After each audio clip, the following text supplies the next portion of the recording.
friends, welcome to Prithavian. இன்னைக்கு நம்ம healthy and tastyயான tiffin தான் பார்க்க போறோம். Varieties of தோசை தான் இன்னைக்கு டிஃபன் ஆக்சுவலா. தோசை பதத்துக்கு மாவை வந்து நல்லா கரைச்சி வச்சுட்டேன்.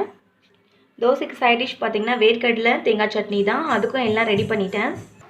ஃபர்ஸ்ட் கேரட் தோசை ஊற்றிட்டேன். ஒரு கேரட் நல்லா திருவி போட்டிருக்கேன். லைட்டாக எண்ணெயும் ஊற்றிட்டேன். ஆக்சுவலாக கேரட் பார்த்தீங்கன்னா என் பாப்பாவுக்கு ரொம்ப பிடிக்கும். இது மாதிரி தோசை சுட்டிங்கன்னா உங்கள் குழந்தைங்களும் விரும்பி சாப்பிடும். இப்போ இந்த தோசையை திருப்பி போட்டுக்கலாம். மூடி வச்சு வேக வச்சிருந்தாலும் ஓகே தான். இப்போ பார்த்தீங்கன்னா கேரட் தோசை சூப்பராக ரெடி ஆகிடுச்சு. ஆக்சுவலாக என் பாப்பா காரம் சாப்பிட மாட்டாள் சட்னிலாம் தொட்டு. ஸோ அதனால் அவளுக்கு ஹெல்த்தியாக கொடுக்கணுன்றதுக்காக இது மாதிரி கேரட் தோசை பண்ணி கொடுக்குறேன்.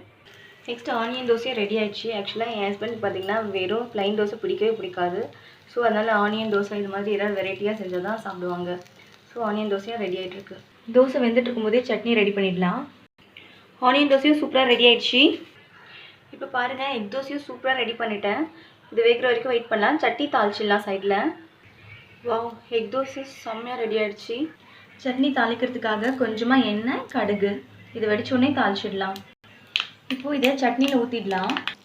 பாருங்கள் வேர்க்கடலை தேங்காய் சட்னி சூப்பராக ரெடி ஆகிடுச்சு.